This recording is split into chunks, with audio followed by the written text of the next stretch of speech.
Selamat kita beribadah dan puji syukur kepada Tuhan yang telah membawa langkah-langkah kita masuk di dalam rumah Tuhan.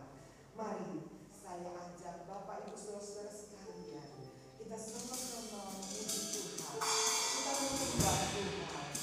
Dan Dia adalah Bapa yang memegang kehidupan kita, pemegang tangan kita. Dan Dia ketika mau bersaat teduh bersama dengan Dia.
nama Tuhan. Jangan duduk dulu Bapak Ibu Saudara yang dikasih oleh Tuhan.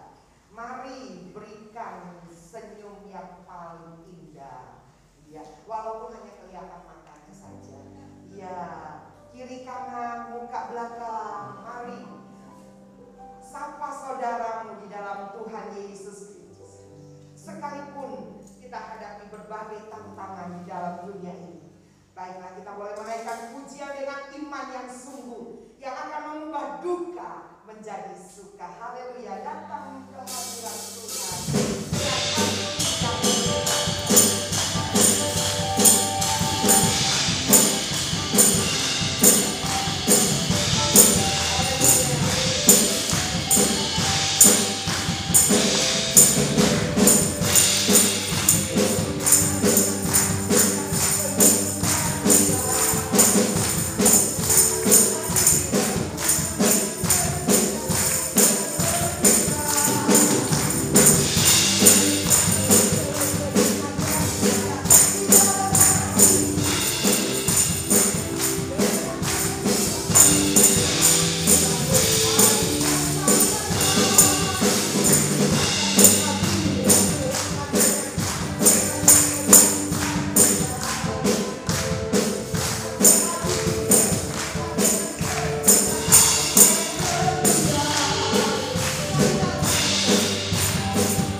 Pujian yang luar biasa.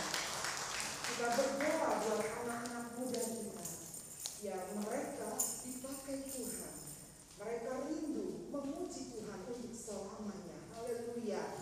Biar pujian mereka menjadi berkat bagi banyak orang.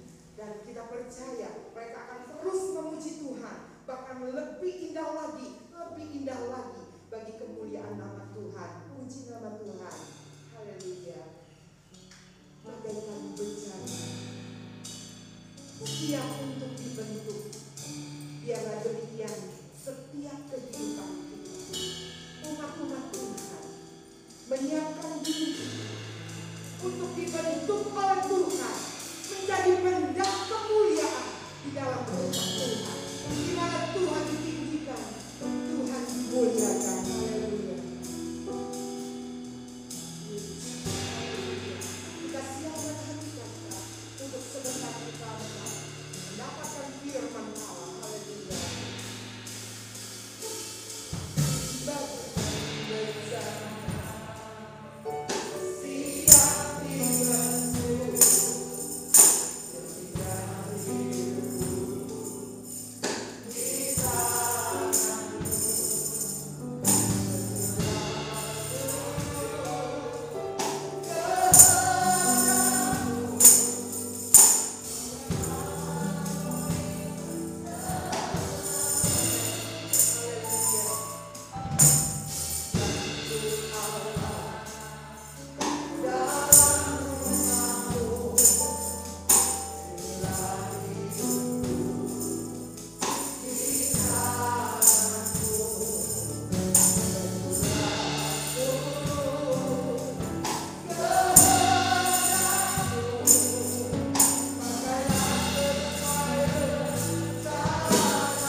2, 3. Marilah kepadaku semua yang letih lesu dan berbeban berat, aku akan memberi kelegaan kepada. Kita ulangi sekali lagi, 2, 3. Marilah kepadaku semua yang letih lesu dan berbeban berat, aku akan memberi kelegaan kepadamu. Amin. Puji Tuhan. Silakan duduk. Nah, itulah pernyataan Tuhan yang berisi sebuah undangan, sebuah ajakan.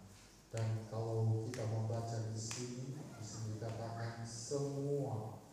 Tuhan tidak membatasi hanya laki-laki saja, hanya wanita saja. Tuhan tidak membatasi hanya orang dewasa saja, orang tua saja. Tuhan tidak membatasi hanya orang muda atau anak-anak saja, tetapi semua. Dan itu bukan kepada satu bangsa saja, satu suku tertentu. Seperti yang kita tahu, manusia terdiri dari berbagai bangsa dan berbagai suku. Tetapi ajakan Tuhan Yesus ini, undangan ini adalah untuk semua manusia. Artinya setiap manusia, siapa saja dia, maka Tuhan memberikan ini, undangan ini kepada mereka. Dan undangan Tuhan ini adalah undangan sebenarnya untuk mendapatkan sebuah kelepasan dalam jiwa, sebuah kelegaan di dalam batin hidup manusia. Pertanyaannya adalah, mengapa Yesus memberikan undangan ini? Mengapa Tuhan dia memberikan ajakan ini kepada setiap orang? Karena Tuhan tahu apa yang dibutuhkan oleh manusia dalam hidupnya di dunia ini. Kita akan melihat ada beberapa firman Tuhan yang menunjukkan bagaimana kondisi manusia. Nah, kondisi ini ada pada setiap manusia, ada pada saudara, ada pada saya, pada siapa saja. Nah, itulah kondisi manusia.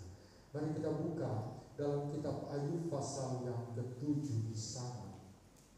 Ayub pasal yang ke-7 ayat yang pertama bunyinya begini. Bukankah manusia harus bergumul di bumi dan hari-harinya seperti hari-hari orang upahan? Nah, di sini firman Tuhan memberitahukan tentang kondisi manusia. Kondisi manusia diposisikan sebagai orang pribadi yang bergumul. Kata bergumul di sini artinya mempunyai sebuah pergulatan dalam hidupnya, dan akibat dari pergumulan ini, maka semua energi yang menopang hidup manusia, sukacita, kekuatan, pengharapan, dan semua daya, karena manusia ciptakan sama seperti Allah, mungkin daya ciptanya, saudara. Sebab itu ada banyak pemusik yang bisa mengubah, menciptakan lagu, orang-orang menciptakan alat-alat, karena memang manusia diciptakan seperti Allah. Allah bisa menciptakan, cuma bedanya adalah Allah menciptakan dari yang tidak ada menjadi ada. Sedangkan kalau manusia menciptakan dari yang ada, diolah menjadi sesuatu yang baru dan disajikan untuk keuntungan, untuk kenikmatan, untuk kesenangan, untuk disukai oleh sesamanya. Itu bedanya. Allah dari yang tidak ada menjadi ada. Sedangkan manusia dari yang ada diolah, dijadikan sesuatu yang baru, dan diciptakan dan disajikan lagu baru, irama baru. Saya ikuti musik di sana, ada musik hip hop, ada musik lagi. Tadi saya tahu itu sebenarnya lebih enak kalau itu dibawa ke disco misalnya, kita juga. Bedanya masa cucak,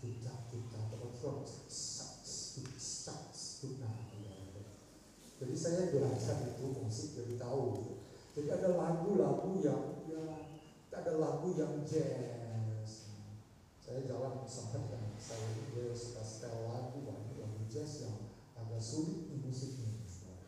Jadi saya belajar berat. Dimatikan dulu tuh. Kalau belajar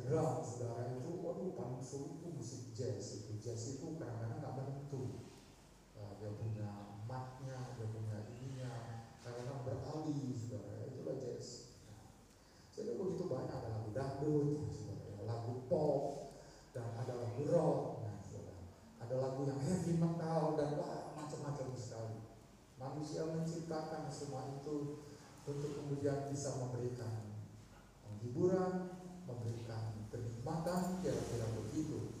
Nah itu manusia mengadakan dari yang sudah ada menjadi ada. Lahirnya satu lagu karena dia belajar dari lagu yang dulu dikembangkan dengan satu corak yang baru, lahirlah sebuah lagu yang baru. Nah kita melihat di sini, jadi manusia mempunyai daya cipta di situ. Manusia mempunyai kegairahan dalam hidupnya.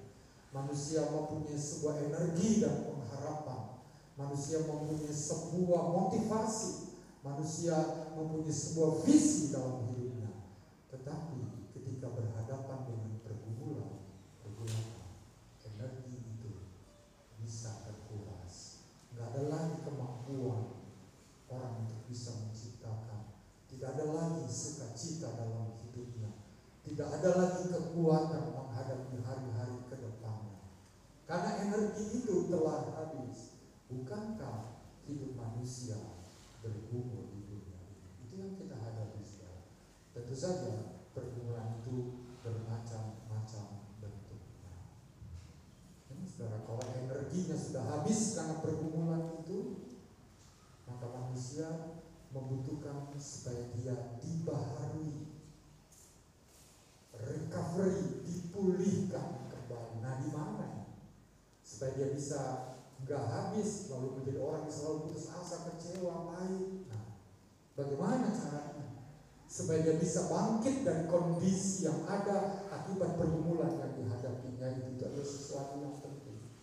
Mari kita melihat lagi kondisi manusia yang lain. Saya ajak saudara kita buka dalam kitab Mazmur. Tadi kitab Ayub, sekarang kita buka kitab Mazmur pasal yang ke-90 di sana.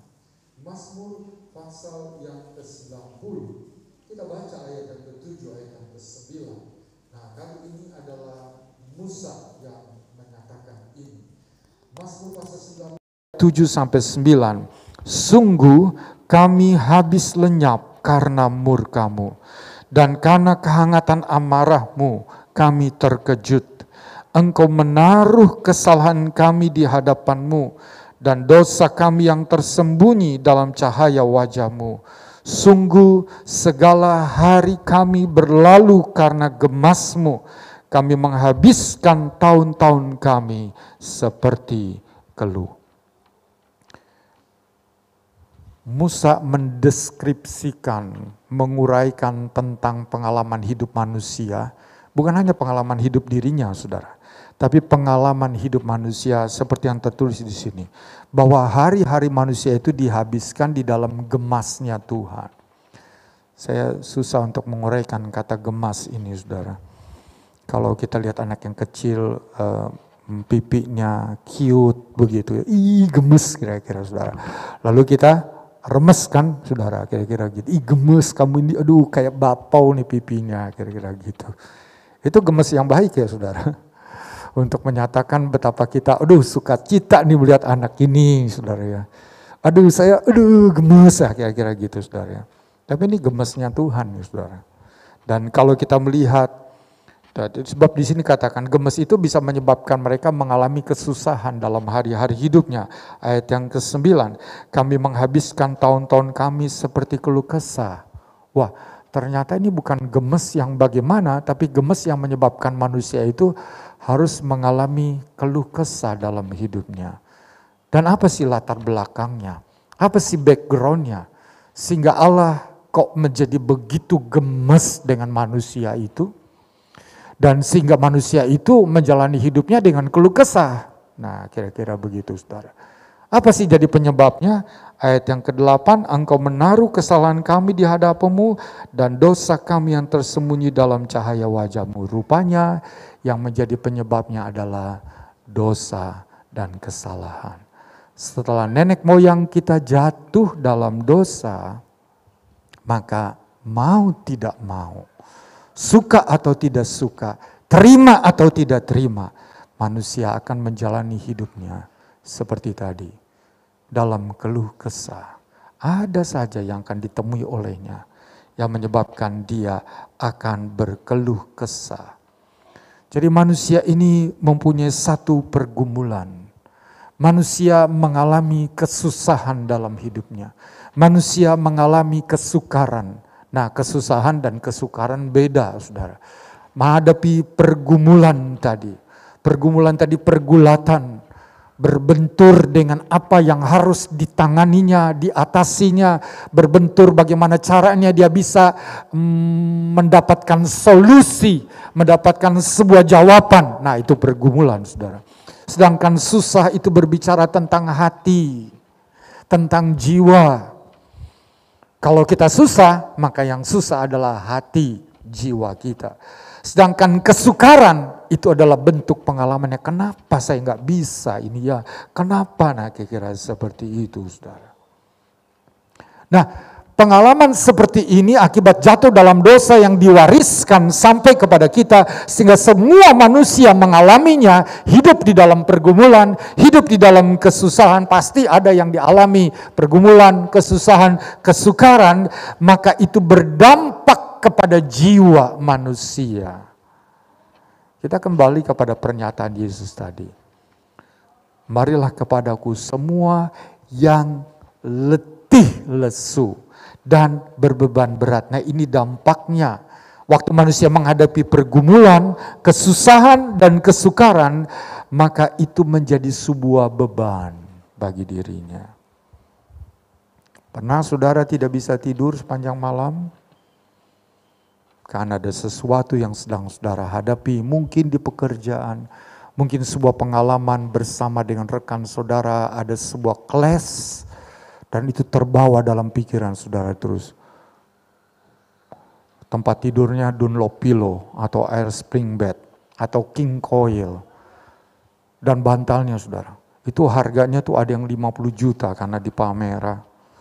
Ada jemaat yang kerjanya di situ. Dan saya suka ketemu. Oh, itu loh. Pak Yahya tuh harga 50 juta. Ada yang 100 juta. Mungkin tempat tidurnya luar biasa begitu. Ketika orang jatuh di tempat tidur itu, tang, saudara, kayaknya udah hilang lah gitu, saudara, hilang langsung pulas lah gitu ya. Tapi ketika ada pergumulan, walaupun tempat tidurnya ratusan juta, nggak bisa tidur dengan enak. Kanan, telentang, tengkurup, nggak bisa tidur, balik kemari, nggak bisa pakai bantal guling, nggak bisa tidur. Ada satu beban dalam jiwa. Ya, saudara. Kemudian juga tadi tuh, itu menyebabkan pergumulan, kesukaran dan kesusahan itu menjadikan jiwa itu menjadi letih. Capek, saudara. Pernah saudara berolahraga dan kemudian pernah merasa capek? Saya pagi sekarang minta pengerja untuk tinggal yang di Meruya, saudara. Saya ajak jalan. Satu kali saya ceritakan, ya ada tempat pacuan kuda di sini, kuda-kudanya dari Jerman. Dan yang pemilik adalah perumahan itu, saudara. Dan saya tahu Pak Edi, baru kemudian, ya om kita pergi ke sana om, kita mau ke sana. Ya oke lah, saya ajak ke sana, kuda-kuda yang tinggi, saudara. Itu lebih tinggi dari saya tuh, saudara. Jadi ini kuda-kuda bukan kuda pacu, tapi kuda ketangkasan yang jalan tik-tik-tik-tik, lompat-lompat begitu dan dikasih penghalang, saudara. Nah itu kudanya di situ dan bisa ada horse riding school di situ. Sekolah menunggang kuda. Jadi bayar mahal sih, jutaan kalau bayar di situ. Ini kudanya juga dari Jerman begitu, saudara. Jadi ajak ke sana. Nah pada waktu kami jalan, jauh tuh saudara, jauh. Enak aja, apalagi kalau sekarang ini lagi musim awan dan kemudian ada gerimis kecil. Nah itu sejuk, enak, nggak kerasa capeknya saudara. Gak kerasa letihnya, enak jalan.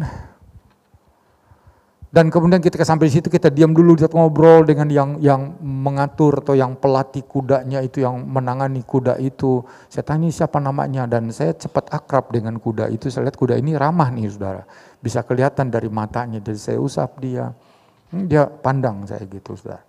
Jadi ya bisa berteman dengan hewan saudara ya. Jadi ya senang lah itu saudara. Tapi yang ada kuda yang, saya ngeri lihat dari sifatnya, nggak boleh dideketin, ditendang bisa. Dan pengerja itu dia ingin ke belakang kuda, jangan kamu di belakang kuda, habis nanti kamu nanti. Ini bukannya dia jinak sih, Tapi nanti kalau tiba-tiba ada lalat yang hinggap di situ, dia merasa gatal, dia tendang, kamu ketendang. Saya bilang, ya kamu jangan ke situ, bahaya nih. Jebol, hancur nanti kepalamu atau perutmu kalau ketendang sama dia. Udah, jangan di belakang kuda itu. Saudara, ya jalan begitu nggak terasa capek. Tapi ada satu waktu kami jalan dan begitu jalan udah menguras tenaga dan terasa sekali letih. Mau jalan lanjutkan lagi, rumah masih jauh, sekitar masih ada 1 kilo lagi. Aduh, rasanya nggak sanggup. Maunya panggil aja deh, Gojek ya. Tolong deh bawa, Anda udah terlalu capek, letih, lesu. Itu fisik. Bagaimana dengan jiwa yang letih? Kita akan melihat 2 contoh dalam Alkitab. Tentang orang-orang yang mengalami keletihan. Orang-orang yang mengalami kesusahan. Orang-orang yang mengalami satu pergumulan dengan apa yang dihadapinya dan itu berdampak secara psikis dalam dirinya. Mari saya ajak saudara kita membuka dalam kitab 1 Samuel pasal yang pertama. Kita buka di sana, kitab 1 Samuel pasal yang pertama. Ayat yang ke-14, 15 dan 16 bunyinya begini. 1 Samuel 1 ayat 14, 15, 16 bunyinya begini. Lalu kata Eli kepadanya, berapa lama lagi engkau berlaku seperti orang mabuk? Lepaskanlah dirimu daripada mabukmu. Tetapi Hana menjawab, bukan tuanku. Aku seorang perempuan yang sangat bersusah hati. Anggur ataupun minuman yang memabukkan tidak ku minum. Melainkan aku mencurahkan isi hatiku di hadapan Tuhan. Janganlah anggap hambamu ini seorang perempuan dursila. Sebab karena besarnya cemas dan sakit hati, aku berbicara demikian lama. Nah, kita ambil contoh di sini adalah seorang ibu yang bernama Hana. Saudara, kalau kita urut dari ayat yang pertama, kita akan mendapatkan Hana ini adalah istri dari Elkana. Kemudian ternyata Elkana bukan hanya mengambil Hana menjadi istrinya, dia ambil istri yang kedua, Penina. Dan kalau kita bisa melihat dari latar belakang kenapa Elkana mengambil 2 istri, karena istri yang pertama Hana ini tidak melahirkan anak baginya. Sehingga dia mengambil istri yang kedua ini. Dan saudara, Hana di sini ketika bersama dengan suaminya datang ke rumah Tuhan yang ada di Silo, dia berdoa, datang di pagi hari, berdoa demikian lama, orang sudah keluar, dia masih berdoa, mulutnya komat kamit, doanya diam. Dan saya percaya bahwa air matanya menetes di situ. Dia berdoa. Gak kedengeran suaranya, saudara. Dia komat kamit aja. Terus dia berdoa setengah jam, 1 jam, 2 jam. Orang-orang sudah pulang, maka Imam Eli yang menjadi kepala pemimpin, katakanlah gembala di situ, saudara. Dia melihat, ada wanita nih. Lu sedang apa nih? Dideketin dia. Dan Hana lagi sedang doa. Air matanya turun, tapi gak kedengeran suaranya. Maka Eli mulai menduga, wah jangan-jangan dia jalan dari rumah, minum anggur, mabok nih, ya kan saudara. Manusia bisa salah menilai kita, enggak apa-apa. Manusia bisa mencap kita atau membuat stigma tentang kita yang buruk, enggak apa-apa. Tuhanlah yang penting tahu semuanya. Gitu kan saudara.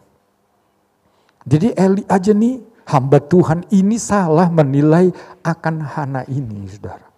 Ya. Lalu Eli mulai berkata, berapa lama kamu begini, kelakuanmu seperti perempuan yang mabuk.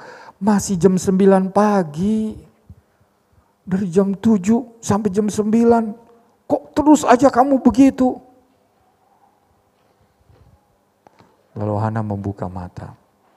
Maka dia ceritakan begini tadi kita baca, bukan. Aku itu bukan seperti yang kau sangka tuanku, atau nabi, mungkin atau imam. Aku tidak seperti itu. Dan dia tunjukkan Karena kita baca di sini, karena aku adalah seorang perempuan yang susah hati. Nah, kita baca di situ, susah hati. Lalu yang kedua, besar cemasku ini. Ini pernah ada seorang ibu di Palmera datang ceritakan sama saya. Dia mempunyai pengalaman sakit mah yang tidak sembuh karena ada kecemasan yang besar. Kalau lihat dia nggak pernah kekurangan, saudara. Cukup. Nggak pernah kekurangan. Anaknya sekolah di luar negeri, Australia, Selandia Baru. Cukup, saudara. Dulu mertuanya kerjanya di Singapura. Nggak pernah kekurangan, saudara. Lihat dari semua fasilitas yang ada, dia bisa sekolahkan anaknya kemana saja, dia bisa sekolahkan anaknya itu, saudara. Mampu. Bahkan dia pernah bersama dengan keluarga ingin pindah ke Australia atau ke New Zealand. Saya kurang tahu dah, Australia atau New Zealand. Karena rupanya nih suaminya ini mempunyai sebuah rekanan kerja dengan orang di sana, produk apa begitu, saudara. Saya tidak menelusuri sih. Karena untuk apalah menelusuri orang kan. Tapi saya tahu bahwa dia tidak pernah kekurangan. Tapi satu kali dia bilang, Bro Yahya, saya ini banyak cemas dan orangnya nggak kurus, dia sakit mah. Dan itu aduh saudara, mau makan apa aja rasanya nggak enak karena besar cemasnya gitu. Itu dia alami saudara. Wah, paling kalau saya kan hanya mendoakan. Kita berdoa saja, ibu berdoa. Lalu lebih daripada itu, maka nasihat saya adalah tenangkan pikiran, kita anak Tuhan. Hanya itu saja. Nggak lebih dari itu. Berapa waktu kemudian dia sudah sekian minggu mungkin dia mengalami itu. Saya nggak tahu apa yang dia alami sampai dia menjadi begitu cemas dengan apa yang dia alami itu saudara. Maaf mungkin wanita mempunyai hal-hal yang khusus bagi dirinya yang kadang-kadang dipendam dan dirasakan sendiri dan menjadi pergulatan yang mendatangkan rasa cemas. Sampai produksi dari asam lambung yang begitu banyak dan berakibat kepada sakit mah. Dia nggak bisa menikmati kalau udah begitu, biarpun uang banyak nggak bisa makan apa-apa, saudara, hanya bubur yang lembut-lembut saja. Asam nggak boleh, bahaya. Pedas nggak boleh, minyak-minyak nggak boleh, saudara. Tapi saya bersyukur bahwa beberapa waktu kemudian dia bilang bahwa dia sudah sembuh, ya puji Tuhan lah. Nah seperti ini besar cemas. Dan kalau kita lihat di sini, itu yang dikatakan tadi, besar cemas yang ada. Lalu besar sakit hati. Tuh tadi kita baca sudah. Coba baca lagi dah ayat yang ke-7, ayat yang ke-16. Janganlah anggap hamba-Mu ini seorang perempuan dursila, sebab karena besarnya cemas dan sakit hati. Nah, dia sakit hati saudara. Kalau sakit hati pasti ada penyebabnya, bukan? Jadi kita mengetahui latar belakang Hana tadi saya sudah uraikan pertama. Hana adalah seorang perempuan yang mandul, itu penyebab yang pertama. Dan penyebab yang pertama itu adalah bawaan dari dirinya, masalah dirinya, problem diri sendiri. Bukan dari luar nih, bukan dari orang lain, tapi problem dirinya sendiri. Dia adalah seorang yang mandul secara alamiah. Dia tidak akan bisa menghasilkan keturunan di tengah keluarganya. Dan bagi seorang wanita ketika dia mandul, dia menikah, maka berarti besok kalau dia sudah tua, nggak ada yang akan menolong dia, nggak ada anak yang perhatikan dia. Jadi seolah-olah dia tidak mempunyai pengharapan karena kemandulannya itu. Nanti kalau saya sudah tua gimana, saya udah nggak kuat kerja, badan saya sakit-sakitan, siapa yang akan rawat saya? Itu masalah dia yang pertama. Masalah dia yang kedua, karena kemandulannya itu, kan tadi Elkana mengambil istri yang kedua, Penina. Penina itu banyak loh saudara, membombardir dengan kata-kata yang menusuk kepada si Hana ini. Kata-kata yang menyakitkan, dia derita itu. Tadi sakit hati saudara. Itu baru dari satu yang disebutkan Penina. Bisa dari keluarganya, keluarga suami, keluarga istrinya. Bisa dari masyarakat, karena seorang yang mandul itu seolah-olah dia itu adalah seorang yang tidak diberkati dan seolah-olah dia adalah seorang yang terkutuk. Udah dari problemnya sendiri dia tidak melahirkan, untuk pengharapan dia nggak ada di depan, sekarang ditambah dari luar omongan-omongan yang menusuk telinga dan hatinya. Kalau bahasa sekarang bisa dikatakan dia berdarah-darah dalam jiwanya. Omongan orang itu kan, ini pasti dia wanita yang berdosa nih, atau dari keluarga yang nggak benar, makanya begini. Waduh, Terus kemudian omongan yang lain lagi, suaminya mungkin diomongin, kenapa kamu ambil wanita yang kayak begini untuk jadi istrimu? Waduh, saudara, aduh. Ada orang yang bisa cuek, ada orang yang bisa bermasa bodoh ketika mendengar perkataan orang. Tapi ada orang yang nggak bisa. Dia terlalu sensitif. Ketika dia baru mendengar sedikit saja, dia udah merasa seperti tertusuk. Jiwanya terluka. Hatinya tadi berdarah karena omongan orang itu, saudara. Dari teman, dari masyarakat, dari keluarga, dari kompatriot dia. Nah, ini kan mengambil contoh, bukan? Bahwa ada beban manusia. Beban sekarang ini datang, tadi saudara, letih lesu ini datang dari akibat apa? Pertama dari penyebab diri sendiri, memang alamiah dia begitu. Yang kedua dari lingkungannya yang menyakiti dia. Kemudian dia besar cemasnya, sakit hatinya. Nanti mungkin ada saudara yang bilang, kamu nanti kalau udah tua siapa yang ngurus tuh, kamu gak punya anak. Wah, kamu dilempar, dibuang ke tong sampah sama suamimu. Wah, lebih sakit lagi bukan? Kira-kira begitulah saudara. Wah, lebih parah lagi. Nah, itu kita melihat contoh yang pertama.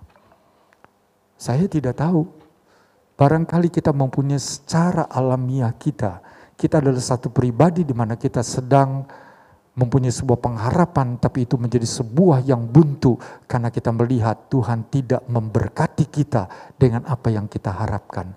Lalu kita mulai cemas, kita mulai khawatir tentang hari depan, bagaimana nanti yang terjadi dengan diriku. Ditambah lagi kita bergaul ke sana, bergaul di tengah keluarga. Wah, kita menjadi sumber yang selalu dibully, saudara, dibully. Ada bullying yang kita terima dari lingkungan kita. Waduh, tambah sakit nih kita. Udah dari diri kita sendiri pun sudah berat. Ditambah lagi dari lingkungan, ya bertambah berat, bukan? Nah, kemana kita melepaskannya? Kemana kita akan mendapatkan jawaban? Kemana kita akan mendapatkan solusi bagi apa yang kita hadapi itu? Ini baru satu. Kita lihat yang kedua. Mari saya ajak saudara kita buka dalam Yohanes pasal yang ke-11. Yohanes 11 ayat yang ke-32 sampai ayat yang ke-35. Bunyinya begini, Yohanes 11 ayat 32 sampai 35. Setibanya Maria di tempat Yesus berada dan melihat dia, tersungkurlah ia di depan kakinya dan berkata kepadanya, Tuhan, sekiranya engkau ada di sini, saudaraku pasti tidak mati. Ketika Yesus melihat Maria menangis, dan juga orang-orang Yahudi yang datang bersama-sama dia, maka masgullah hatinya. Ia sangat terharu dan berkata, di mana dia kau baringkan? Jawab mereka, Tuhan, marilah dan lihatlah. Maka menangislah Yesus. Yang kedua kita lihat contoh lagi-lagi ini wanita, saudara. Maria, 3 bersaudara. Marta, Maria, dan Lazarus. Lazarus mati. Dan Lazarus ini adalah satu-satunya pria di antara 3 saudara ini. Bisa jadi bahwa dia menjadi tulang punggung untuk mendatangkan nafkah, mencukupi kebutuhan keluarga Lazarus. Sekarang Lazarus itu mati.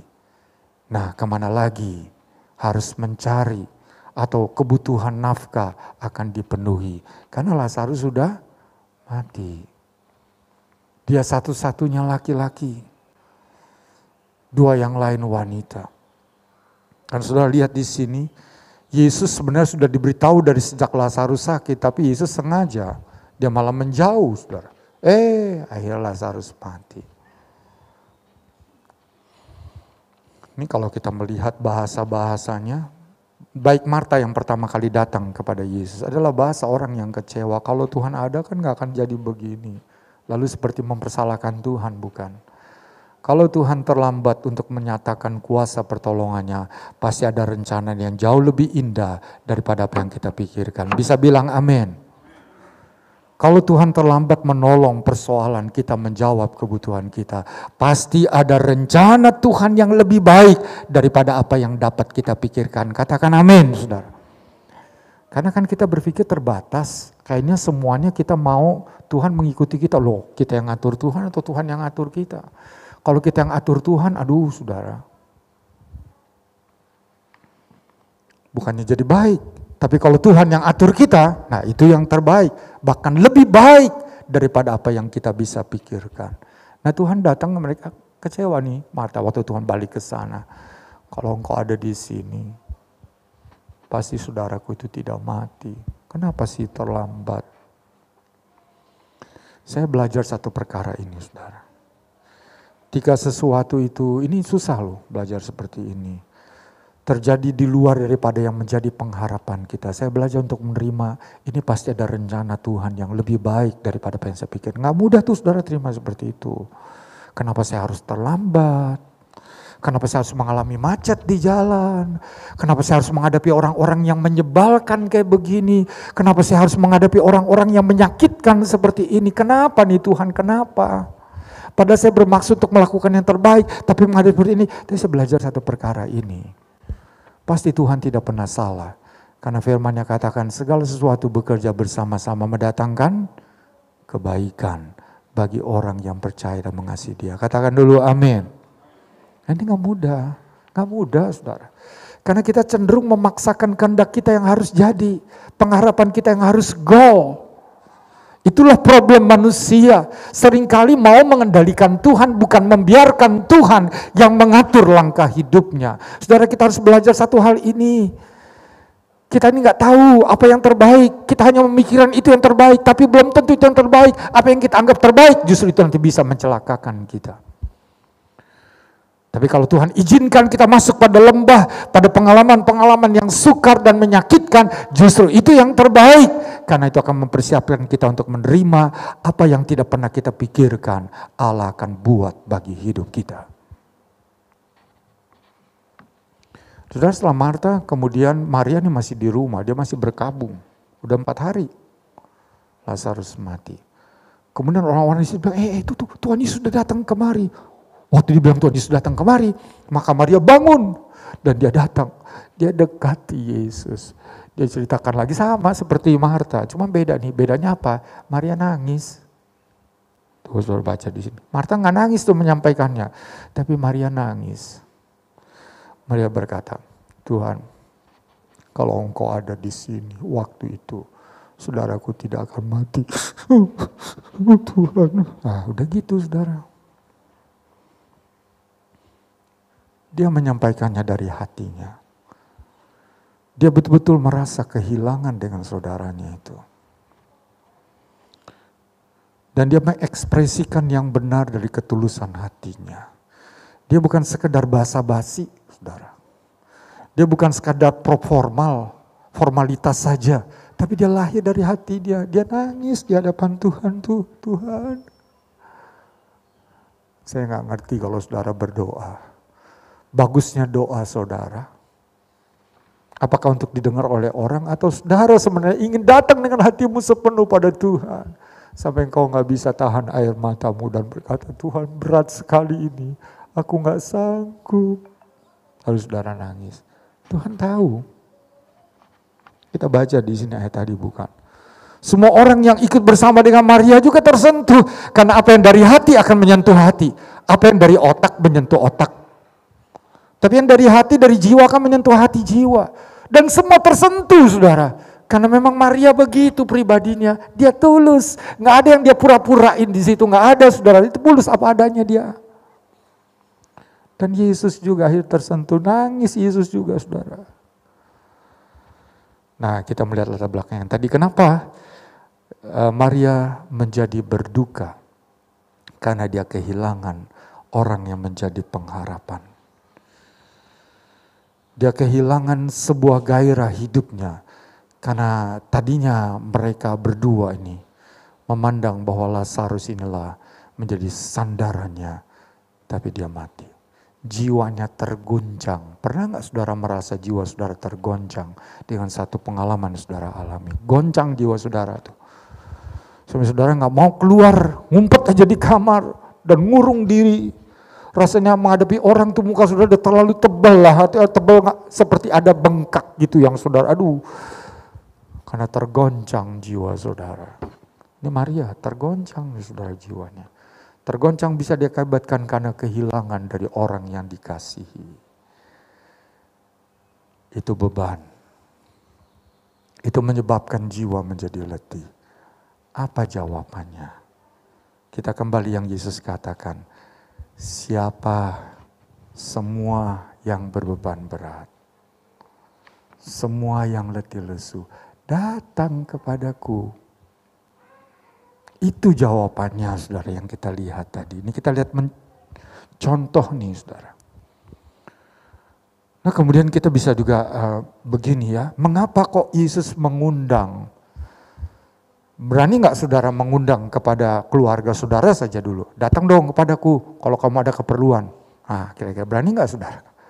Dan jaminan apa yang saudara bisa beri kepada keluarga saudara? Bahwa saudara membuka pintu, boleh saja datang kepadaku, aku akan bisa memberikan jawaban. Jaminan apa yang saudara bisa memberi? Sekarang tentang Yesus, saudara. Kita baca di Yohanes 11, tapi kita baca pada ayat-ayat selanjutnya. Ayat 39 dan ayat yang ke-40 dalam Yohanes 11 punya begini. Kata Yesus, ini di depan kuburan dari Lazarus, angkat batu itu. Marta, saudara orang yang meninggal itu berkata kepadanya, Tuhan, ia sudah berbau sebab sudah 4 hari ia mati. Jawab Yesus, bukankah sudah kukatakan kepadamu, jikalau engkau percaya, engkau akan melihat kemuliaan Allah. Yesus mulai bertindak nih saudara, terhadap apa yang dihadapi oleh Maria. Dan dia datang ke kuburan itu. Maka dia berkata kepada orang-orang laki-laki yang disitu, angkat batu itu dan singkirkan, buka kuburan itu. Yesus berkata, angkat batu itu. Marta datang pada Yesus, Tuhan, udah 4 hari lo mati, bau nanti. Bau mayat, bau busuk. Lalu Yesus berkata begini, bukankah aku sudah berkata kepadamu, kalau engkau percaya, engkau akan melihat kemuliaan Allah. Apakah itu kemuliaan Allah? Nah, saya ajak saudara kita buka Yohanes pasal yang kedua. Yohanes 2 ayat yang ke-11. Ini tentang mujizat di negeri Kana. Yohanes 2 ayat yang ke-11. Hal itu dibuat Yesus di Kana yang di Galilea sebagai yang pertama dari tanda-tandanya.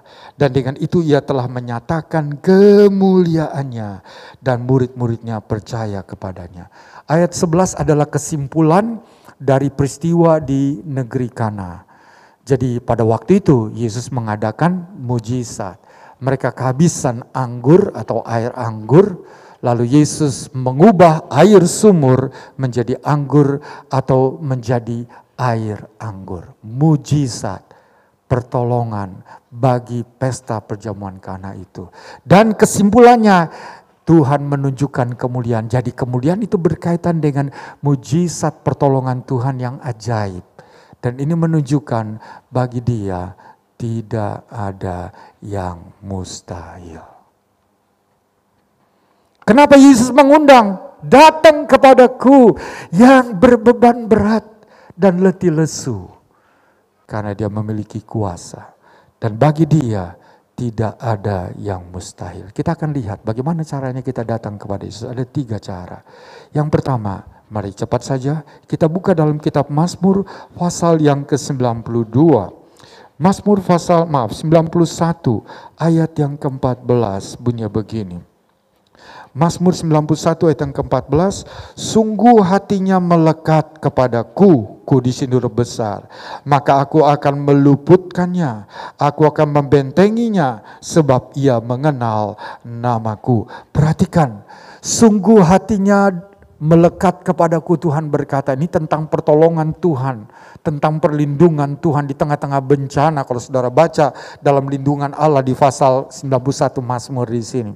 Dan pada akhirnya maka Tuhan lewat pemazmur berkata, sungguh hatinya melekat kepadaku. Yang pertama, kalau kita datang kepada Tuhan, datang dengan sepenuh hati, saudara. Datang bukan sebagai kebiasaan, tapi datang dengan sepenuh hatimu kalau engkau ingin mengalami mujizat pertolongan daripada Tuhan. Gak ada cara yang lain. Jangan kita datang sebagai rutinitas, tapi datang dengan sepenuh hati. Betul Tuhan kita tidak lihat. Tapi dia berkata, 2-3 orang berhimpun dalam namanya, dia ada di tengah-tengah mereka. Dan saya tahu bahwa Tuhan ada di sini. Kita datang dengan sepenuh hati.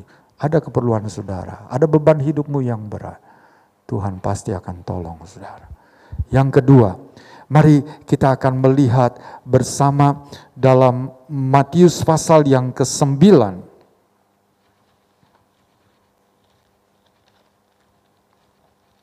Bagaimana cara datang kepada Tuhan? Matius 9 ayat 28 dan ayat 29 berbunyi demikian. Setelah Yesus masuk ke dalam sebuah rumah, datanglah kedua orang buta itu kepadanya. Dan Yesus berkata kepada mereka, "Percayakah kamu bahwa aku dapat melakukannya?" Mereka menjawab, "Ya Tuhan, kami percaya." Lalu Yesus menjamah mata mereka sambil berkata, "Jadilah kepadamu menurut imanmu." Ayat 30, maka meleklah mata mereka. Yang kedua, datang kepada Tuhan sepenuh hati, datang kepada Tuhan yang kedua dengan percaya. Itu percaya bukan konsep, saudara. Itu bukan percaya sekedar pengetahuan nih, kalau ditanya saudara akan bilang, "Ya saya percaya Yesus." Tapi itu percaya yang sungguh ada di hati yang Tuhan berkata bahwa ini percaya begini nih yang aku cari. Karena kalau saudara baca dalam Lukas pasal 18, kalau Tuhan datang nanti dia mencari iman. Seperti yang Tuhan mau percaya itu. Dan saya yakin ketika saudara datang dengan percaya maka sikapmu berbeda. Karena kita percaya Tuhan ada di sini, maka di sepanjang ibadah ini kita melakukan ibadah dengan rasa hormat. Amin. Karena kita tahu dia ada di sini, kita bukan beribadah kepada manusia, tapi kepada Tuhan. Maka kita beribadah dengan rasa hormat. Handphone mati, sudah. Semua yang lain, karena saudara tahu mau datang kepada Tuhan, bukan? Kita percaya, walaupun kita tidak melihat, namun kita percaya dia ada di sini. Sikap kita berbeda kalau kita memiliki percaya yang sungguh. Bukan sekedar agama, bukan sekedar ritual, tapi sungguh-sungguh kita meyakini Tuhan itu melihat kita datang untuk beribadah kepadanya. Dan percaya yang dibenarkan oleh Tuhan ini akan mengundang kuasanya bekerja dalam hidup kita. Jangan kurangi sikap percaya kita saat kita menghampiri Dia. Tadi kita datang dengan sepenuh hati. Juga percaya kita harus datang demikian. Dan yang terakhir, saya ajak saudara, kita buka dalam 1 Petrus pasal yang ke-5. Ayat yang ke-7. 1 Petrus 5 ayat yang ke-7. Serahkanlah segala kekhawatiranmu kepadanya, sebab Ia yang memelihara kamu. Yang terakhir, serahkan, lepaskan semua yang menjadi keperluan kita di kakinya Tuhan. Inilah keperluanku. Selama ini hal inilah yang menjadi beban, yang membuat aku kehilangan kekuatan energi kehidupanku. Dan aku percaya bahwa Engkau dapat menolong aku.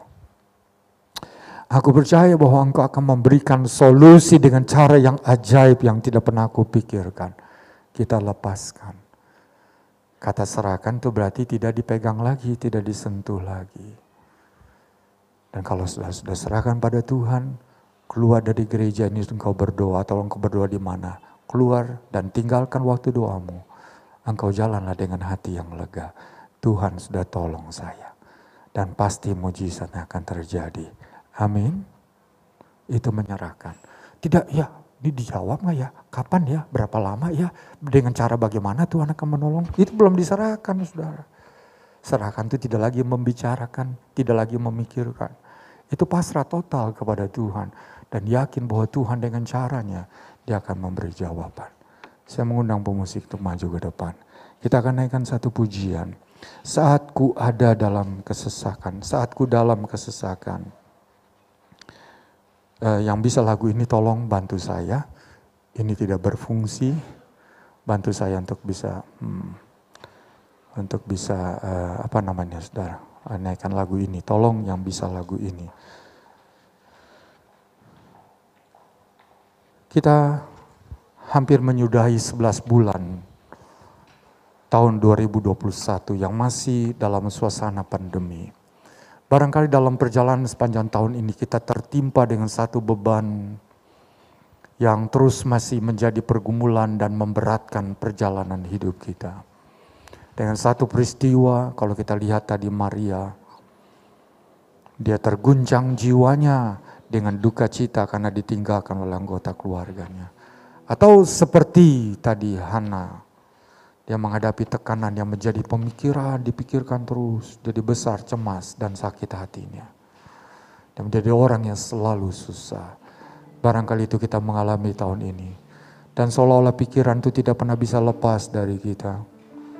Nah, siang hari ini, Yesus berkata tadi, datang kepadaku dan lepaskan di kakinya, dia akan menolong kepada kita. Dan naikkan pujian. Saat ku dalam kesesakan, yang ku hanya Kau Tuhan.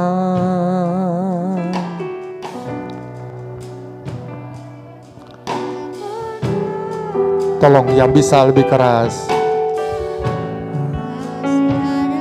Tuhan bagiku. Yang kedua, aku. Ya, lebih keras yang bisa. Menolong aku,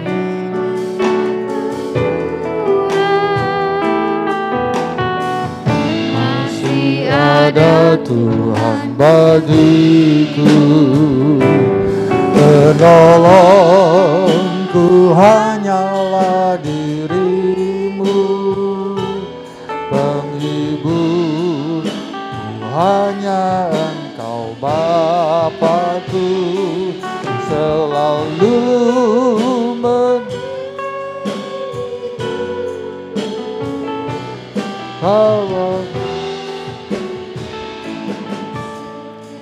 Yang bisa lebih keras, saya ingin belajar saudara, saya nggak begitu tahu.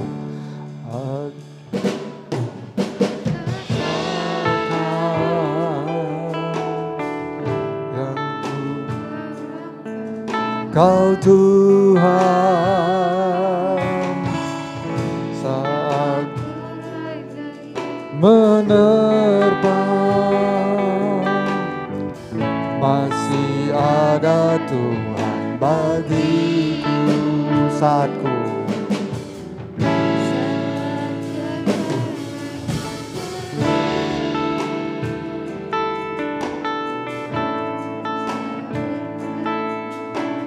Menolong,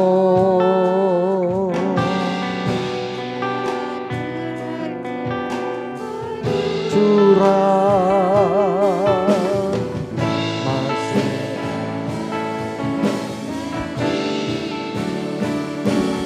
menolongku hanyalah dirimu, penghibur hanya Engkau Bapakku, selalu menyertai hidupku, Kau Bapakku yang. Saya minta bantuan yang bisa pakai mic supaya sebelum kita melafalkan kalimatnya itu diucapkan dulu, jadi kita mengikuti, nanti lama-lama bisa ya. Saat ku dalam kesesakan, harus lebih dulu di depannya. Saat ku dalam kesesakan, kita lafalkan dengan lagu. Tolong bantu karena tidak ada teks nih dan juga nggak bisa baca saudara. Saya senang lagu itu berkaitan dengan firman Tuhan ini. Saya hanya mendengar tapi nggak ada teksnya di saya di sini saudara. Saya coba cari ini tapi nggak ada teksnya. Minta tolong bantu siapa yang mic. Tolong Ibu Rika bisa tolong. Kita mulai ya. Saat ku dalam kesesakan, yang ku harap hanya Kau Tuhan, yang ku harap hanya Kau Tuhan. Saat badai hidup menerpa, saat badai hidup menerpa, masih ada Tuhan bagiku, Masih ada Tuhan bagiku. Yang kedua, Saat semua jalan tertutup, saat semua jalan tertutup, tiada yang sanggup menolong. tiada yang sanggup menolong. Saat air mata tercurah, Saat air mata tercurah, masih ada Tuhan bagiku. masih ada Tuhan bagiku. Penolong, hanyalah dirimu. penolongku hanyalah dirimu. Penghiburku hanya Engkau Bapakku. Hanya Engkau Bapakku, Selalu menyertai selalu hidupku. menyertai hidupku. Kau Bapakku yang Kau setia. Bapakku yang setia. Kita berdiri sama-sama, kita naikkan pujian beberapa kali lagi, lalu kita akan Saat berdoa. ku dalam kesesatan, Saat ku dalam kesesatan, yang ku harap hanya Kau Tuhan. ku harap hanya Kau Tuhan. Saat badai hidup menerpa, Saat menerpa, masih ada Tuhan bagiku. masih ada Tuhan bagiku. Saat semua jalan tertutup, Saat semua jalan tertutup, tiada yang sanggup menolong. tiada yang sanggup menolong. Saat air mata tercurah, masih ada Tuhan bagiku. Masih ada Tuhan bagiku. Penolongku hanyalah dirimu. Penghibur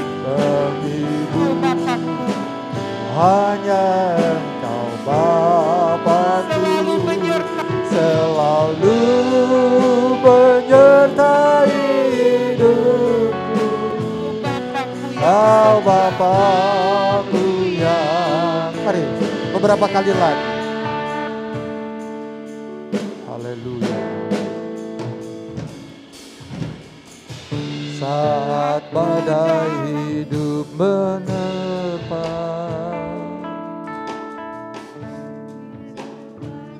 hanya Kau Tuhan. Saat badai hidup menerpa, Saat badai hidup menerpa, masih ada Tuhan bagiku. Saat semua jalan tertutup, tiada yang sanggup menolong. tiada yang sanggup menolong. Saat air mata tercurah, masih ada Tuhan bagiku. Penolongku hanyalah dirimu. Penghibur hanya Engkau Bapakku. Selalu menyertai hidupku. Oh Bapakku yang... Kita akan naik berdiri satu kali lagi. Dengar baik-baik. Lewat firman-Nya Tuhan mengundang saudara dan saya. Di tengah pergumulan hidup kita yang seringkali menyebabkan jiwa, hati kita, roh kita berat untuk menanggungnya. Dan kita merasa letih, kita merasa tidak sanggup menjalani hidup ini. Maka Tuhan berkata, datanglah. Dia akan menolong. Dia akan melepaskan. Dia akan mengadakan sebuah mujizat dalam hidup saudara dan saya. Kita tidak sendiri di dunia ini. Ada Tuhan yang selalu bersama dengan kita. Tuhan yang setia. Tuhan yang peduli. Tuhan yang rahmani dan rahimi. Tuhan yang kaya dengan anugerah. Dia tidak pernah menutup mata untuk selalu memperhatikan hidup saudara dan saya. Engkau merasa sendiri? Tidak, ada Tuhan yang peduli bersama dengan dirimu. Jangan takut. Jangan merasa engkau kecewa dan mulai mengurung dirimu. Bangkitlah.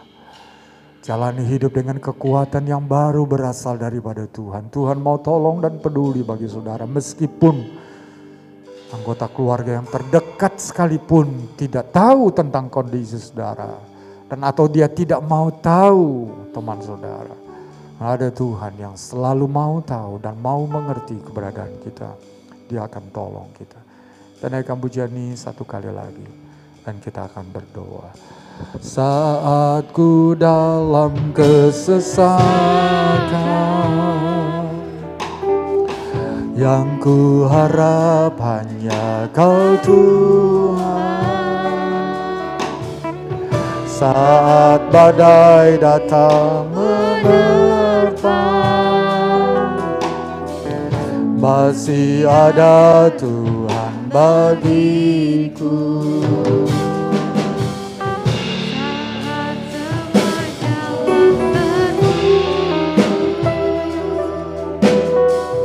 Tiada yang sanggup menolong saat mata tercurah, masih ada Tuhan. Mari kita angkat tangan kanan kita ke atas. Menolong ku hanyalah dirimu, hanya Engkau Bapakku, selalu menyertai hidupku. Kau Bapakku yang penolong. Nyawat Bapak Robi maju ke depan berdoa.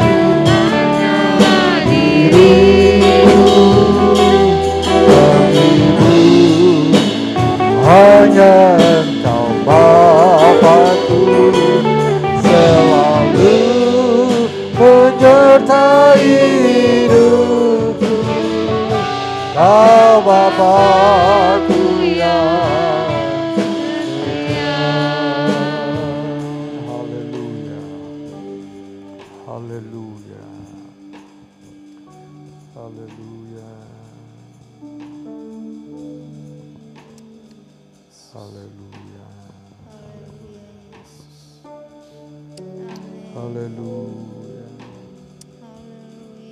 Bapak Robi. Haleluya. Amin.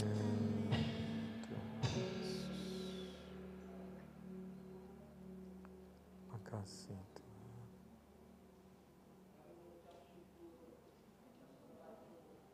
Haleluya.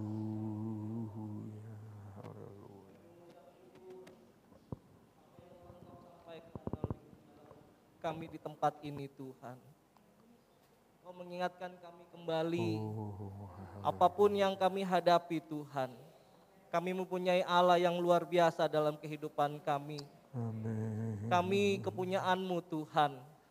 Kami yakin dan percaya Tuhan saat ini Engkau ada bersama dengan kami. Haleluya. Kami mengucap syukur Tuhan kalau firman-Mu menyampaikan, mengingatkan kembali kepada kami bahwa kami tidak akan pernah berjalan sendiri Tuhan. Tapi Engkau yang tetap bersama dengan kami.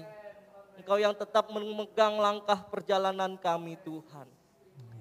Saat siang ini Engkau yang mengetahui kami pribadi lepas pribadi Bapa. Engkau yang apapun yang kami hadapi Tuhan. Kami yakin dan percaya Engkau bersama dengan kami saat ini Tuhan. Engkau yang akan memberikan jalan keluar. Engkau yang akan memberikan seluruh jawaban yang kami butuhkan. Karena firman-Mu telah mengingatkan kami kembali bahwasanya Engkau tetap bersama dengan kami. Ampuni apa yang menjadi dosa kesalahan kami Bapa. Kalau kami terkadang berjalan sendiri Tuhan dengan mengandalkan kekuatan kami, Ampuni kami Tuhan.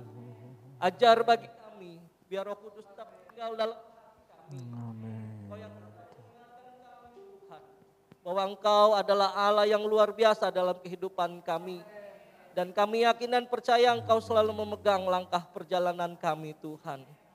Terima kasih untuk berkat firman-Mu saat ini Tuhan yang menguatkan iman percaya kami. Engkau yang tetap akan membalas semua apapun yang kami hadapi Tuhan. Kami yakin dan percaya naungan-Mu ada bagi kami Tuhan. Terima kasih Bapa dalam surga. Bapa Gembala yang telah menyampaikan kebenaran firman-Mu, Engkau berkati Tuhan. Engkau singkapkan rahasia firman-Mu lebih dalam lagi Tuhan. Apapun yang menjadi pergumulan hamba-Mu, kami bawa ke dalam tangan pimpinan-Mu Tuhan. Karena kami yakin dan percaya waktu-Mu adalah waktu yang terindah dalam kehidupan kami. Terima kasih Bapa dalam surga. Sebentar kami akan memberikan persembahan Tuhan. Apa yang Kau berikan dalam kehidupan kami kembalikan demi hormat kemuliaan nama-Mu. Sucikan, kuduskan tangan-tangan kami Tuhan. Biar semua boleh berguna adanya dalam pekerjaan-Mu di tempat ini. Terima kasih Bapa dalam surga. Di dalam nama Tuhan Yesus Kristus. Kami alaskan doa ini sering mengucap syukur. Haleluya. Amin. Saya serahkan.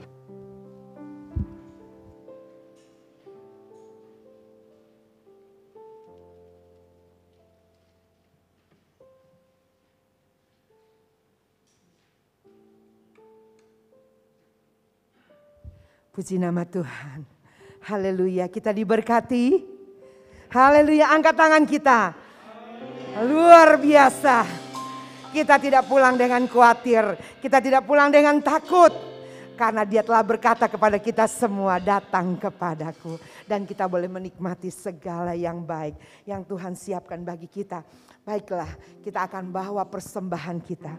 Persembahan yang terbaik bagi Tuhan. Yang memuliakan nama Tuhan. Kita boleh bawa persembahan kita dengan penuh sukacita. Persembahan akan dijalankan 3 kali. Dan yang ketiga adalah untuk renovasi rumah ibadah ini.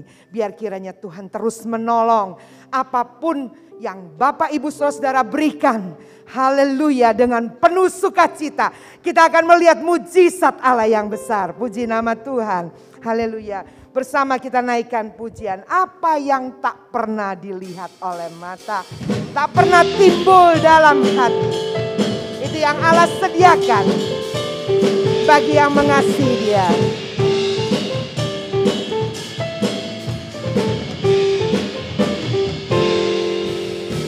Yang tak pernah dilihat mata, yang tak pernah didengar telinga, yang tak pernah timbul di dalam hati, semua disediakannya bagi yang mengasihi Dia. Allah sanggup melakukan segala perkara, dulu, sekarang dan selamanya. Kuasanya tidak berubah. Allah sanggup melakukan segala perkara, dulu, sekarang dan selamanya. Kuasanya tak berubah.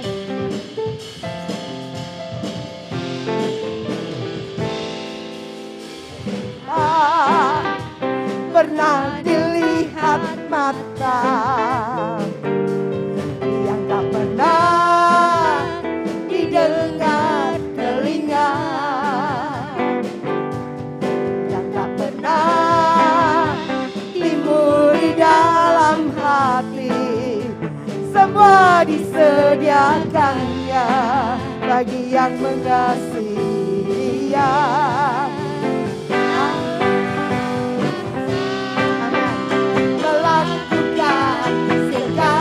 Perkara, dulu, sekarang dan selamanya. Kuasanya tidak berubah. Rasaku melakukan segala perkara, dulu, sekarang dan selamanya.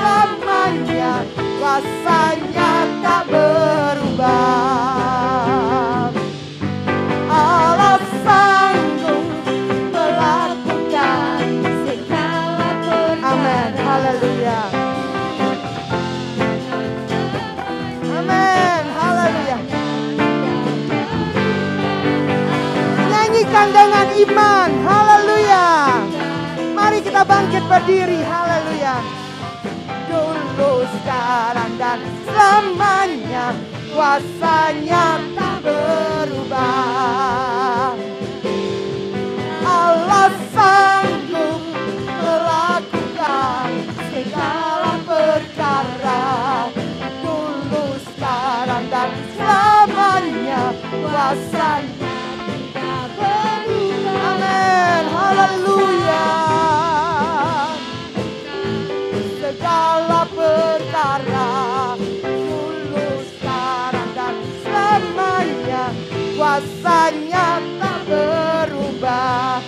Dulu, sekarang, dan selamanya, dulu, sekarang, dan selamanya, dulu, sekarang, dan selamanya, kuasanya tak berubah. Haleluya. Silakan duduk. Puji Tuhan. Bapak Ibu perhatikan ke depan. Biasanya kita ada panduan ya dari layar LCD, tetapi saya mendengar ada sedikit kerusakan. Ya, Bapak Ibu, memang banyak hal yang kita perhatikan yang perlu mendapat perbaikan-perbaikan. Kita percaya oleh kuasa Tuhan, ya Allah sanggup melakukan segala perkara. Amin. Ya, saya percaya kuasa Tuhan itu tetap sama. Dia Allah yang memiliki segala apapun di dalam dunia ini. Ya, bahkan kekuasaannya ada di bumi dan ada di dalam sorga. Begitu luar biasa. Dan kita tidak jalan di jalan yang salah. Tetapi kita ada di jalan yang benar dan kita percaya Dia akan menolong kita semua jemaat Tuhan di tempat ini. Bapak Ibu sekalian, saya akan membacakan pengumuman untuk hari Senin biasa diadakan doa guru dan persiapan guru-guru Pelnap di tempat ini jam 7 malam. Dan hari Selasa ada doa wanita dan lansia jam 11 siang ya. Semua wanita dan semua lansia diundang untuk berdoa. Kita tahu keadaan negara kita tidak stabil ya. Ada keadaan yang saat ini saya baru saja dapat WA tadi malam ya. Wah, saya tidak suka dengan WA itu ya. Tetapi saya tahu walaupun saya tidak suka, tetapi itu yang sedang terjadi dan kita percaya kuasa Tuhan tetap sama. Tadi kita sudah dengar firman Tuhan, datang kepada Tuhan. Ya, kita berdoa untuk pandemi yang terjadi. Ya, saya mendengar begitu hebat kembali terjadi di negara-negara luar. Tapi kita percaya di dalam nama Tuhan Yesus ya. Kita semua dalam perlindungan Tuhan. Amin. Haleluya. Ya, sebab itu kami selalu berdoa. Berdoa, Tuhan sterilkan tempat ini. Tidak ada virus apapun, yang ada hanya kuasa Tuhan. Amin. Mari kita berdoa. Pakai kesempatan untuk berdoa. Mendekat kepada Tuhan. Tadi firman Allah katakan, ketika orang mendekat kepada Tuhan, mereka dilindungi. Haleluya, puji nama Tuhan. Dan yang terutama kita juga berdoa buat keselamatan jiwa-jiwa. Ya, untuk pekerjaan Tuhan, untuk renovasi, untuk Natal ya. Natal sudah makin mendekat, tinggal 1 bulan lagi ya. Kita akan merayakannya, butuh doa kita semua jemaat. Dan biarlah kita tidak masa bodoh, tapi kita boleh menjadi orang yang ikut di dalam pasukan doa. Sehingga kita melihat mujizat-mujizat Allah terjadi. Puji nama Tuhan. Lalu hari Rabu ada doa pelayan jam 8 malam. Hari Kamis ada doa youth jam 7 malam. Semua pemuda-pemudi diundang berdoa. Lalu hari Jumat ada menara doa Hebron yang diadakan jam 11 siang. Mengundang seluruh jemaat berdoa kembali untuk bangsa dan negara. Tetapi untuk sementara ini belum bisa diadakan di tempat ini. Karena tempat ini akan terus berjalan renovasi. Bapak Ibu hanya hari Minggu ini kita melihat tempat ini bersih ya, oke ya, untuk kita ibadah. Tapi kalau hari biasa, biasanya sudah sangat kotor, sebab itu tidak bisa diadakan doa di tempat ini. Untuk hari Selasa besok, doa diadakan di tempat dari Ibu Faisal Gani, Ibu Lehwa yang membuka rumahnya untuk kami berdoa.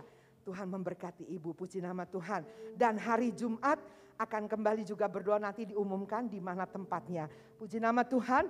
Lalu hari Sabtu seperti biasa ada ibadah anak-anak. Puji Tuhan, dari hanya 4-6 orang anak, sekarang Tuhan sudah kirim jadi 10 orang anak. Luar biasa. Mereka anak-anak yang diberkati oleh Tuhan. Kami sangat bersuka cita bersama dengan mereka. Dan kami percaya mereka akan bertumbuh terus menjadi dewasa dan menjadi anak-anak yang takut akan Tuhan. Itu penting. Ini zaman yang jahat sekali. Ya, anak-anak begitu dipengaruhi oleh gadget. Mereka dipengaruhi oleh handphone ini. Ya, mereka tidak bisa lepas dari ini.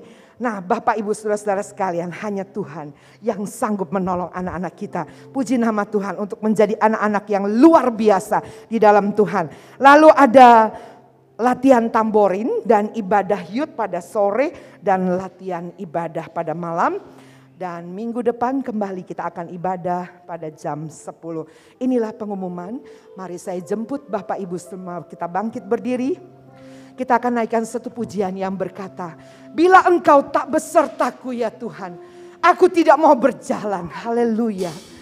Biarlah kiranya Tuhan terus yang menyertai langkah-langkah kita. Haleluya. Bila Engkau tak besertaku, amin, kami tak mau berjalan. Ku perlu Tuhan pimpin langkahku. Haleluya. Pimpin langkahku dengan kasih karunia-Mu.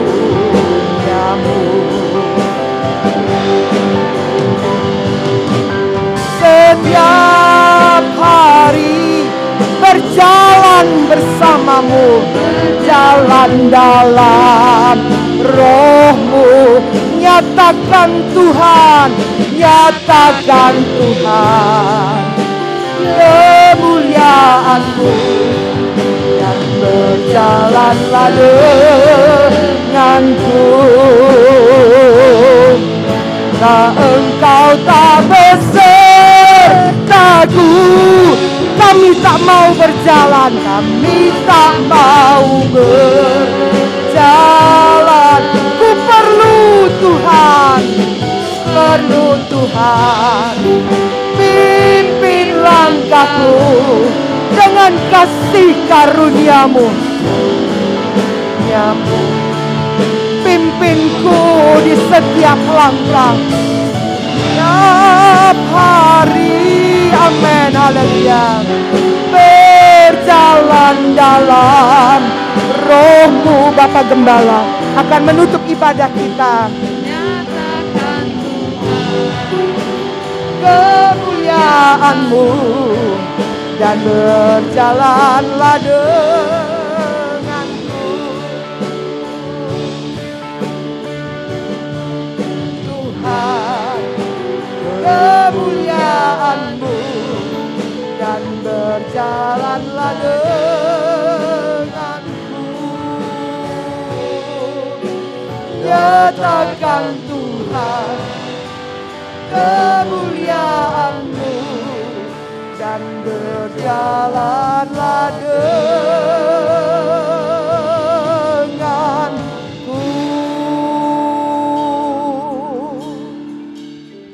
Kami perlu Tuhan. Kami butuh Engkau selalu ada dalam hidup kami. Engkau adalah sumber jawaban, sumber pertolongan. Engkau adalah sumber keselamatan dan kehidupan bagi kami. Hanya bersama dengan Engkaulah kami akan menikmati kebaikan dalam hidup ini. Terima kasih untuk Tuhan telah memimpin ibadah ini dari awal sampai kepada akhirnya. Kami sungguh dapat menikmati satu persekutuan yang indah. Tuhan, lawat kami pada pagi siang ini. Kami dengar lagi suara-Mu untuk kami boleh mau menyerahkan hidup kami datang kepadamu untuk segala sesuatu yang kami hadapi. Sebab Engkau adalah Allah yang sanggup dan maha kuasa. Terima kasih Tuhan, tolong kami untuk senantiasa kami bergantung kepada Engkau di dalam segala hal. Supaya bukan dengan kuat dan gagah kami, tapi dengan kemurahan dan anugerah kuasa-Mu, kami dapat mengalami perkara-perkara yang indah dalam hidup ini. Terima kasih Tuhan, saat ini kami teringat umat-umat-Mu yang berhalangan Engkau tilik mereka. Secara khusus kami berdoa untuk Ibu Meli yang ada di Bogor dalam kondisi yang sakit. Tuhan tahu dia, dan kami mohon tangan-Mu diulurkan, dan Engkau menjamah kepadanya. Tolong pulihkan dalam nama Yesus kami pohonkan. Biar kuasa Tuhan dinyatakan, dan nama Engkau ditinggikan dan dibesarkan. Demikian yang lain yang tidak kami sebutkan, Tuhan tilik setiap jemaat-Mu yang sakit. Jamah dan sembuhkanlah mereka. Berdoa bagi mereka yang telah jauh, kembalikan mereka lagi. Dapat bersama-sama dengan kami akan memuji, membesarkan nama Tuhan. Terima kasih Tuhan, Engkau menilik pergumulan setiap umat-Mu, masalah dan ujian pencobaan yang mereka hadapi. Tuhan berikan jawaban dan pertolongan, supaya umat-Mu terus boleh maju di dalam Tuhan. Dan mereka boleh melihat bahwa Engkau adalah Allah yang hidup dan ajaib bagi mereka. Kami berdoa bagi bangsa dan negara kami Indonesia. Tuhan berkati dan selamatkan seluruh bangsa ini. Dapat mengenal dan percaya kepadamu. Kami doakan khusus untuk Papua, ya Tuhan. Kami berdoa untuk NTT. Kami berdoa untuk Mentawai. Kami berdoa untuk Nias. Tempat-tempat di mana banyak umat-Mu dipalingkan dari imannya kepadamu, kepada yang lain. Tuhan, kiranya Engkau akan melawat secara khusus. Tuhan akan mengubahkan hal ini, supaya mereka boleh kembali kepadamu. Kirimkan hamba-hamba-Mu dan pakailah umat-umat-Mu yang ada di sana, untuk membawa mereka kembali kepada Engkau. Tuhan tolong. Terima kasih, berkati pemerintah kami, dan pakai mereka untuk menjadi Tuhan, alat dalam tangan-Mu membawa Indonesia menjadi lebih baik, lebih maju. Ada keadilan yang benar, ada keamanan yang merata. Kami umat-Mu, gereja-Mu turut merasakan di dalamnya. Dalam bebas berbakti kepada Tuhan, bebas untuk melayani Engkau. Biar ada sejahtera di Indonesia. Bahkan kami berdoa, Tuhan selamatkan para pejabat yang ada, untuk mereka juga boleh percaya kepada Engkau. Terima kasih Tuhan, Engkau memberkati Indonesia. Hamba berdoa bagi seluruh jemaat yang telah beribadah bersama. Tuhan curahkan berkat-Mu sesuai dengan janji firman-Mu. Biar kerja usaha, kebutuhan nafkah, mata pencarian mereka diberkati oleh Tuhan. Kehidupan keluarga, masa depan, rencana, kesehatan, pendidikan mereka, kebutuhan personal mereka diberkati oleh Engkau. Dan nama Tuhan dipermuliakan. Terima kasih Tuhan, pekerjaan renovasi yang berjalan, kami mohon campur tangan-Mu dan mohon berkat-Mu atasnya. Boleh berjalan dengan baik untuk kegiatan Natal yang akan diadakan. Tuhan juga akan menolong dan memberkatinya. Terima kasih Tuhan, setelah ini kami akan kembali. Tuhan pimpin sertai, dan biarlah damai sejahtera-Mu menjadi bagian kami senantiasa. Terima kasih Tuhan. Dan sekarang saudaraku, marilah kita kembali ke tempat tujuan kita masing-masing, dengan membawa berkat anugerah dan rahmat dari Allah Bapa di sorga, kasih sayang dan kecintaan dari Putranya yang tunggal, Yesus Kristus Tuhan dan Juru Selamat. Setelah persekutuan, pengentaran, penghiburan, kekuatan, pertolongan, pimpinan Allah Roh Kudus menyertai kita semuanya mulai saat ini sampai selama-lamanya. Dalam nama Tuhan Yesus Kristus, kami ibadah pada siang hari ini. Haleluya. terima